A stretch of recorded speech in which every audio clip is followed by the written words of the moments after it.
Dragonfolk, PQs are upon us, and some of you, much like myself, may be running Dromai into this organized play season of 2023.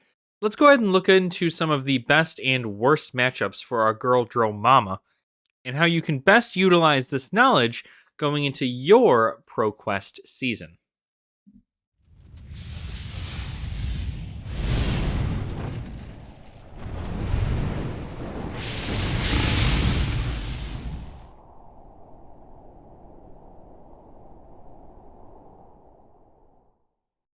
Welcome on in, Dragonfolk. I hope you're all having a fantastic day. I know I am. My name is Ashen Wings, and today we are talking about none other than our girl, Dromai, the one and true queen of dragons herself.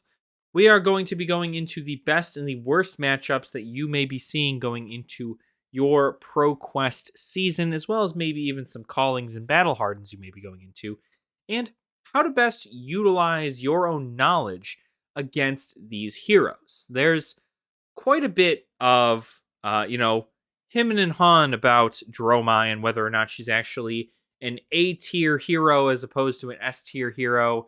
I definitely don't think, personally, as somebody who only plays Dromai, I don't think she's S tier. All right, but that does not mean that you can't take down S tier decks with Dromai herself. Obviously, you are going to be running into a plethora of different heroes during this ProQuest season. So let's go ahead and talk about some of the best and worst matchups for Dromai, if you happen to be playing her into this season. So I've got 3 best and 3 worst. Let's go ahead and bounce between these heroes and see which ones you have a good chance going up against. So your first best matchup as Dromai are Rangers. Just Rangers in general, right? Rangers focus a lot on just attacking you as the hero, right? Debilitating your own stuff, giving you frostbites, giving you any kind of debilitation, right? Fatigue shots, or sleep darts, the whole 9, right? Like Azalea and Lexi are probably some of the best matchups you can go into because you are allowed to just throw dragons out there, right? And Lexi does run the Endless Arrow, if I do recall correctly, but it's really not that big of a threat, everything considered, right? Lexi and Azalea both are probably going to be going right for your face. And so as long as you can block with all the 3s that you have, you shouldn't have an issue doing that while also still being able to summon a dragon on your turn and attacking with it. And then the second your board is at a much wider state than your opponent's is, you are going to be practically guaranteed the game. So as long as you don't get cocky, it's probably one of the best matchups you can go into. The next matchup that's probably going to give you a little bit of a, hard time in regards to going against it is Brute. And I don't know how well it stacks up in regards to Shadow Brute with Levia, but Brute being more so Rhinar, you're probably going to be seeing a lot more Rhinar than Levia. Rhinar is one of the worst matchups for Dromai. And the reason being is because you have a lot of poppers and a lot of damage coming at you all at once. And while there is a sort of almost a fatigue strategy with Rhinar, a lot of Rhinar stuff does have a decent amount of dominate and coming in for like anywhere between 10 to 15 damage sometimes. So it is a very rough matchup for you. Essentially, you have to race Rhinar. If you can beat Rhinar down before Rhinar is able to essentially intimidate your entire hand and come in for like 20-some damage in a turn, then you're going to be in a good place. Now, there are plenty of different Rhinars to play, but I'm going to probably imagine you're going to see a lot of Claws and you're going to see a lot of Club into this ProQuest. But the real issue with Rhinar is not just the fact that they intimidate and that they really come in for a ton of damage, but it's because their entire deck consists of 6 attack non-illusionist cards, pretty much. There are very few non-attack cards in Rhinar's deck that would essentially allow him to give you an opening for your dragons. For the most part, you will be going into it having your dragons popped. It just will be the case in and of itself, no ifs, ands, or buts about it. So it is a little unfortunate in that scenario that there are a lot of poppers. So you are going to have to change your strategy as you go into it, depending on what kind of version of Dromai you're playing, to kind of alleviate for all the popping happen, right? I personally don't like poppers, which is why I'm starting to run the red hot builds into this. The red hots obviously are just attacks. The less poppers you have going into a popper matchup, the more it's kind of like ninja versus brute as opposed to illusionist versus brute. But of course, sometimes you have awesome stuff, right? Like Chromai, and Chromai allows you to get those action points. Azavali allows you to come in with arcane damage if your opponent is not running any kind of arcane barrier. You do also have Kyloria being a threat in and of itself. But of course, Miragai is going to help you in these situations. Passing Mirages are going to help you in this situation because those will get rid of your Phantasm entirely. And it will allow you to continue on with your strategy of attacking your opponent with your Illusionist cards. The next best matchup that you are probably going to see out there on the field is the Wizard matchup. Now, I'm going to be honest, I think it's more so in favor of the Kano matchup than the Icelander matchup. Icelander will still prove a little bit difficult for you, especially since, again, depending on what deck you're running, you may not have a lot of Arcane Barrier compared to others, but Kano in and of itself is usually shut down pretty hard. And the reason Kano is shut down super hard, really as well as Icelander, is because if you are running Thamai in your deck, the dragon that allows your opponent to not be able to cast spells on your turn, then it essentially shuts down their whole idea. Kano's whole thing is coming in and dealing like 20 to 35 plus damage to your face in one turn towards the middle of the game.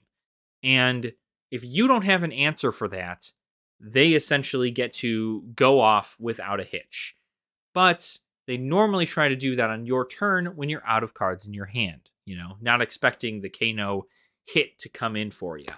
But if you have Thamai essentially means that they can only play the cards on their turn, which means you get to go into a Kano turn with a full hand and probably a good way to block out a bunch of those Aether Wildfires. So keep that in mind. The Kano matchup, if you're not running Thamai, just make sure that you're watching out for those Aether Wildfires. Make sure they're watching out for those Aether Flares, Sonic Booms, so on and so forth. Like, those are going to be the things that you're going to want to completely get rid of any of the damage from going on into it, right?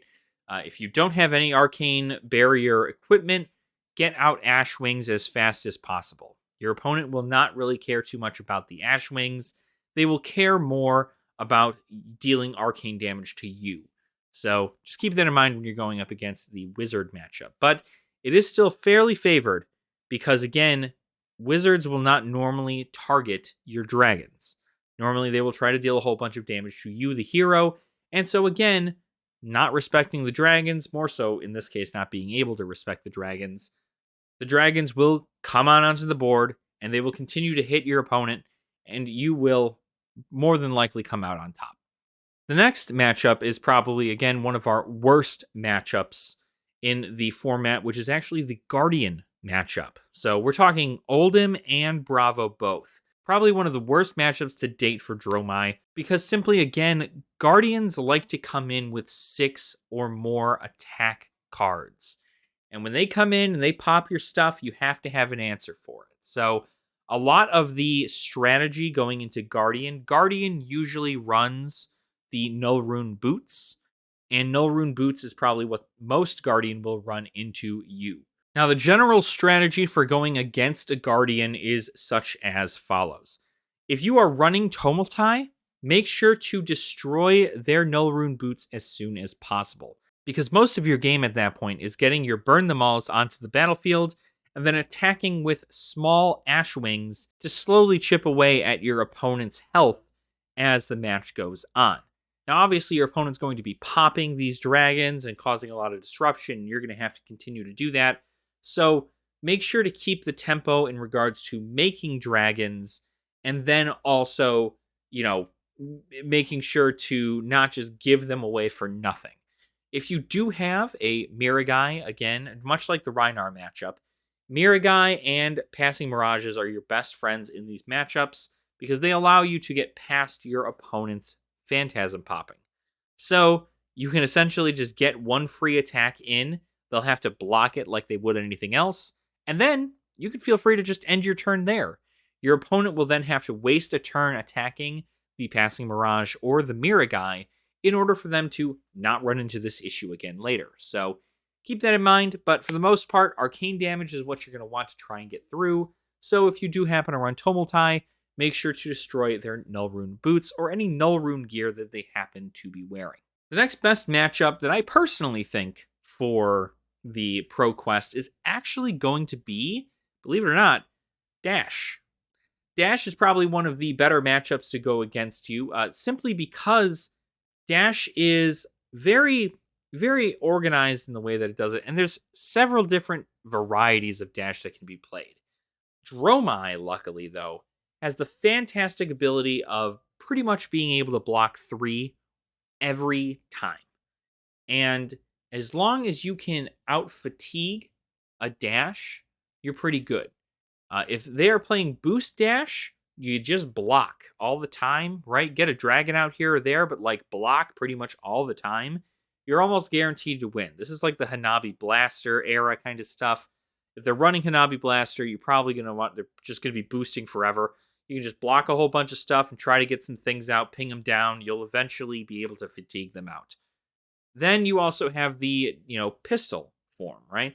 The Teklo pistol is probably going to be the most run in this. A lot of the very big item-heavy builds are probably going to be the most prevalent Dash in here. So induction chambers, plasma engines, the whole 9, right? The only thing that your opponent is going to worry about is the one clutch card that you have in your deck. Not the one, of course, there's 3 copies of it usually. The 3 cards that are in your deck that are going to be the biggest nuisance to your opponent, and that is none other than Kyloria. Kyloria is the dragon that allows you to steal an item from your opponent. So, if your opponent is playing an induction chamber or any of these plasma engines or whatever, and you just rip that thing away, if you're going to choose anything to take, if you end up getting any of that damage off onto a Dash, and you end up getting an item, take away their induction chambers. Induction chambers stop them from having go again. That is a big deal. That means they can only shoot their pistol once per turn, as opposed to twice or even 3 times a turn. So make sure that that you keep up with that. So I would say that going into the Dash matchup, the Dromai is definitely favored, although you can get sloppy. If you happen to just kind of go off board, a Dash can very well take many a turn, just going in and popping all of your dragons and killing them with her pistol, and then coming in for you for like a throttle for 6 or whatever, right? That is a lot to worry about. But just kind of play it out nice and easy. That's a very aggressive build. If you can end up overpowering her, almost making her lose tempo by throwing in a whole bunch of other attacks, right? She does not run a ton of poppers. So because Dash doesn't run a ton of poppers, you can get away with a few things like Phantasms and attacking with dragons and so on and so forth. But probably won't have Arcane Barrier to deal with any of your Burn Them Alls or Asvalize. And of course, Kyloria is probably the biggest threat to a Dash because you can take the items. Now we move on to our final worst matchup for Dromai, which is none other, and I'm just going to group them together, Ninja. Ninja is one of the worst matchups for Dromai to date. And the reason being is because Ninja just gets to keep on going all the time forever. They just keep going. That's how you play Ninja. So with this being the case, you are going to see, unfortunately, as a Dromai player, you're going to see a lot of Fi being played during your Pro Quest. Because Fi is a very popular hero. It's consistent, it's new player friendly, and it's just good. It's just a good deck, okay? And the things that you have to watch out for are the on-hit effects. Normally, you're not going to want to swarm the board with dragons when you are going against a ninja. Now, of course, if you have a very, very weird, odd opportunity to essentially slam down a whole bunch of stuff, your opponent is going to take that opportunity to destroy all of your dragons and then still get a few hits in on you. But it may be more of a tempo swing than you think, because ninjas attacking dragons will guarantee on-hit abilities, right? I don't expect to see many Katsu, but this does go for them too. The ninjas attacking dragons, because you cannot defend them, it does guarantee the on-hit abilities of things like Mounting Anger, Rising Resentment, the Katsu ability for attack actions to get, cards from your deck. And this is a big win for ninjas because not only do they have the access to all of these other on-hit effects, but they also have access to the one equipment card that's probably going to ruin you, which is Mask of Momentum. Mask of Momentum is probably one of the most polarizing equipments that ninjas can have, and they almost only run it specifically into Dromai now. Simply because Dromai is going to make dragons, which are targets for their third hit in a chain. So you have to figure out what part of the chain you have to block in order for that third part of the attack chain in a row to not be on a dragon. And this is a very, very odd concept to try and hold together because there is quite a bit of math and guessing. It's a very odd numbers game for an aggro deck to come into, but you have to be able to counter that. So these are the matchups you're probably going to expect going into the Pro Quest this year. And I imagine, obviously, I didn't talk about Rune Blades. Rune Blades are still very popular, right? Briar and Viserai are still very popular heroes going into this. Viserai plus Rosetta Thorn as an honorable mention. It is a very deadly deck. And if your opponent misplays, you win. But for the most part, there's almost an auto loss for you. I have not won once against a Viserai with a Rosetta. Well, that's not true. I won once against a Viserai with a Rosetta Thorn, but the 12 other times, auto loss. I mean, it was rough.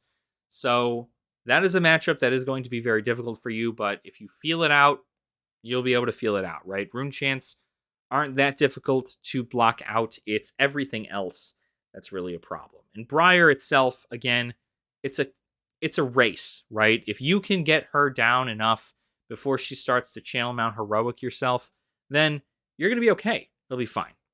But these are the matchups that you're looking forward to into Dromai going into the Pro Quest in Season 3. And I hope this kind of shed some light on some stuff there. I hope I gave some nice tips as to what Dromai is looking to do and what Dromai might be looking to avoid when going into these competitive games, because there's a lot to think about. Your dragons can either be a hindrance or they can be a boon. And it really is dependent on who you are going against. So having your deck be a nice balance, or maybe being able to side out certain dragons based on when you are going to go against what hero, is probably going to be a better bet for you. But no matter what, just know that there are also several other versions of Dromai out there as well. And that is a little tidbit I wanted to take into the final part here of this video, which is the mirror match. You will be going into the mirror match against Dromai, I'm almost certain of it. She's a very popular hero. A lot of people like to play her. So if you are going against the mirror match in Dromai, just respect the dragons, okay? This is the turning point for that's really the key term here, is if your opponent does not respect the dragons, then your opponent will lose. If you respect the dragons, you will win. If your opponent respects the dragons, then you have a little bit of a way to kind of change the tempo in your favor sometimes to give yourself a nice opening into a very powerful hand. But it's all about whether or not your opponent tries to attack dragons or they try to attack you. And if you're going into the mirror match, you need to make sure that you are destroying your opponent's dragons and then getting whatever damage you can off on your opponent at that time. If you do not respect Dromai's dragons, you will get stomped. It just will happen. So let me know in the comments down below if I didn't touch on anything that maybe you'd want to know more about. And hopefully this gave good insight into what people are looking into for ProQuest for Dromai. I know it's going to be a very, very tight-knit one. I'm really hoping that I end up getting at least a top 8 with the Dromai that I am running into this ProQuest, but of course, we may never know. I'm just simply running it as the best of my ability, and I'm making sure to go into every game with the realization that as long as I play the best that I possibly can, I will at least feel good at the end of the match. So again, let me know in the comments what you guys think about this little setup. I'm curious to know what everybody else has as far as tips and tricks goes for Dromai, so feel free to leave those down there as well. And while you're writing your comment, please make sure to like the video and also subscribe to the channel as well if you have not already. I like to bring these little guides and tips for heroes as I start to get more invested in them and learn more about them. So hopefully this was a learning experience for yourself, and you just let me know how you felt about it. So thank you all so much for watching again. I do truly appreciate your support, and I will see you all at ProQuest. Nerd out.